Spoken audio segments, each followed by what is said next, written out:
Buy one take one and up to 50% off. Ang daming items ngayon ang nakasale sa All Day Supermarket. Dito nga yan sa Vista Mall Taguig. I'm talking about All Day Supermarket Taguig Weekend Deals, where you can enjoy up to 50% off on selected items starting October 28 until October 30 only. So yan, samahan nyo ako at hanapin natin yung mga nakasale dito ngayon sa All Day Supermarket Taguig.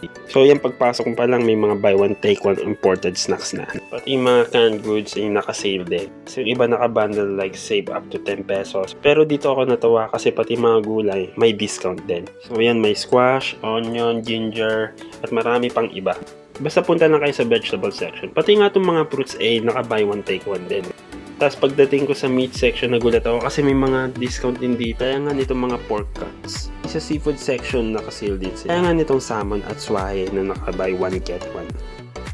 Mga beer lover, matutuwa kayo kasi naka 50% off din yung selected items sila ng mga alcoholic drink. Pati nga itong mga soft drinks ay laki ng binaba ng mga presyo. So yeah, just look for this tag that says Taguig Weekend Sale and get 50% off and buy one take one item. One thing I noticed at All Day Supermarket is the improvement they have done to their store layout, providing an elevated shopping convenience to their customers like me. So come visit All Day Supermarket Taguig and enjoy the Taguig Weekend Sale.